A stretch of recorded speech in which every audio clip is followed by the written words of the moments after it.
Today was the first time you started with the three centre-back setup. When you arrived at Real Madrid, it was the system you had used most at Bayer Leverkusen, and we were all wondering whether you'd use it here or not.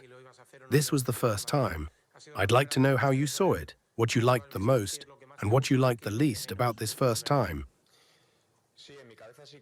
In my mind, it's always been there, the ability to be flexible with systems. I think the players already have enough intelligence, enough footballing culture to understand why we use it, what benefits and positives it brings. And I think especially in the first half today, we had a lot of stability, we showed maturity, and we managed to control the game well. We didn't rush things, knowing we had to wait for the right moment. And then, of course, you get that 3v2 build-up that allowed Dean and Tony to push higher up. We also found the inside spaces with Jude. We had a great chance early on with Vinny. And we created width, too. So, yes, I think having that flexibility is something I like. It's one of my principles, one of my ideas, but it's something we'll use occasionally when the moment's right. The other day, you said you wanted Vinicius to reconnect with his essence, and I think today, he did.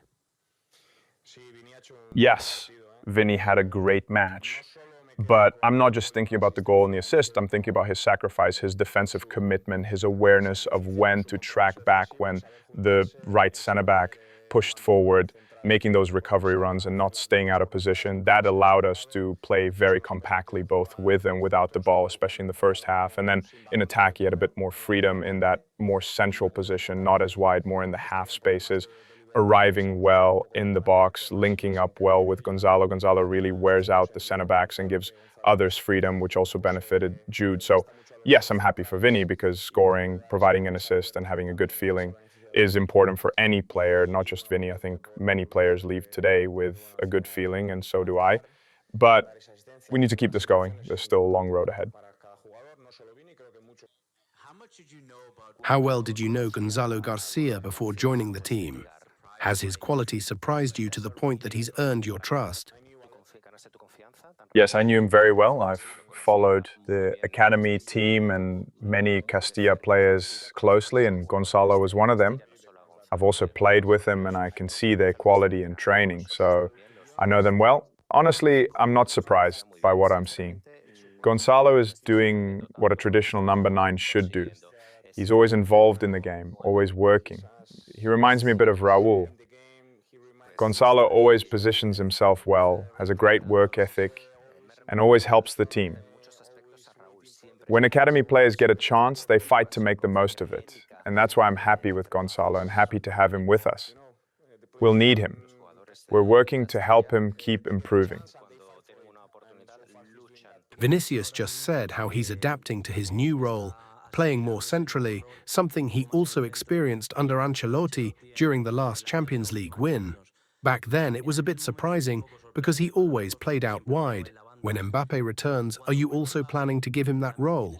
Or is it something more for when Kylian isn't around? Or could they even mix it up together?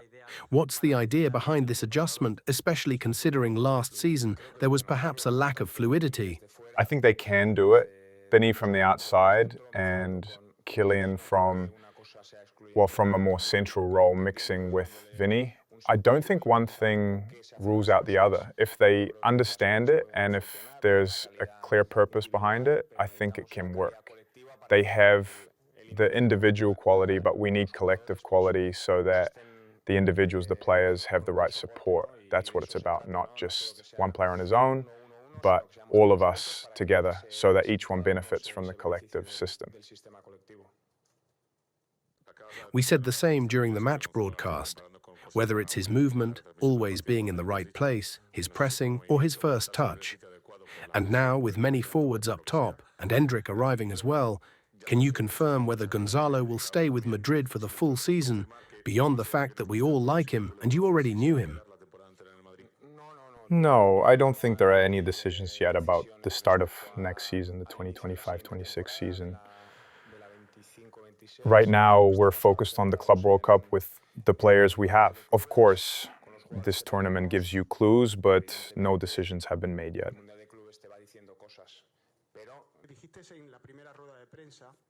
In your first press conference, you said you wanted to leave the US seeing a better Madrid team than on day one. It's been about 10 days and 3 matches since then. Do you feel like you're seeing a better Real Madrid now than 10 days ago? And do you think this improvement is enough for the tournament, or is more needed? You mentioned before that you shouldn't obsess over the final, but now it's only 4 matches away. The knockout rounds are about to begin. 4 matches are a lot in a World Cup. We're only in the round of 16. It's still very early, and there's a long way to go. So we know we're up against Juve, and obviously I'm more pleased with today's game than I was with the first half against Al Hilal. Also today the pitch was better, the weather was better. Now we're going back to Miami. But yes, little by little we've improved some things, although we're still in the early stages in a startup phase. It's still early to start drawing conclusions, so let's stay cautious. We're happy with today. We did some good things, but there's still work to be done. One time, when we asked if you'd play with 3 centre-backs, you said you didn't have enough defenders. And today you also had only 2. Tchouaméni filled in as a centre-back. So what does Rudiger bring to the table that made you decide to test this plan today? And how is he doing? It looked like he had a problem with his thigh. Yes, no, it was just cramps, nothing serious really. After 2 months, this was his first start. He only played 15 minutes the other day. And Rudiger has played a lot with a back 3 when he was at Chelsea, so I knew with very little explanation he would grasp it quickly. Aurelien Tchouaméni can also play there, and today I think it gives us richness, versatility, flexibility. I also think Arda and Fede, with Jude a bit more in the half space, gave us good control in the first half. These different ways of playing and linking up give us collective quality and depth, which is what we want. The more collective quality we have, the more the individuals will benefit. I mean, the players, not individuals. A pretty straightforward question. You've talked a lot about Gonzalo, who seems to be your new striker, your new Joselu. So what role will Endrick have in your rock and roll Real Madrid? I didn't say that. I just said I'm happy with Gonzalo. I didn't say anything more. Endrick is currently recovering, but we want to have him available as soon as possible, like all the others. And soon he'll be able to come join us here in the US, train with the team, and of course I'm counting on him. Yesterday you spoke about commitment and teamwork. And today the team really surprised me with how hard everyone worked. At one point, when someone seemed to relax a little, a teammate stepped in and gave them a nudge. Are you satisfied with the team's effort today?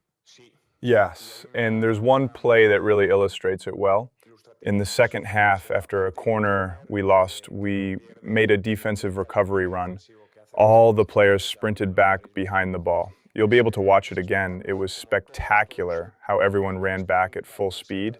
That's the kind of attitude we want. Everyone has to defend. Everyone has to be involved. That's very important. And for large stretches of the match, well, almost the whole match, we had that spirit. In the first half, we pressed higher and recovered the ball more in their half. In the second, a bit deeper because we didn't keep the ball as well. But without that collective work, it's impossible nowadays. The approach in the first half seemed to change after the first goal. The team had dominated possession and was attacking a lot.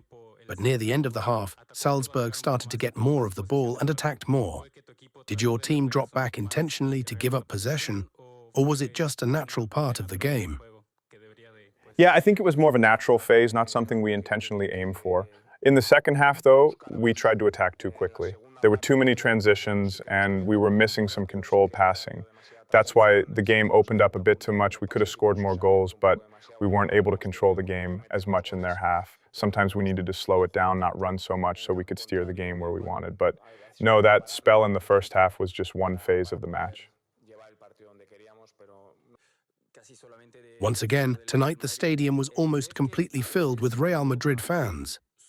Do you think that in Europe, we sometimes underestimate the love Americans have for football and the sport's popularity here? I don't think so. We've been coming here for many years, and we know how popular Madrid is in the US, of course, also in South America, in Asia, all over the world, really. That's the greatness of Madrid. Wherever you go, there are Madridistas, and we feel it. So yes, we're really, really grateful because today we played almost like we were at home. I think nearly 70,000 came out. Well, 64,000. So that gives us a boost. It's a huge support, and we have to appreciate that.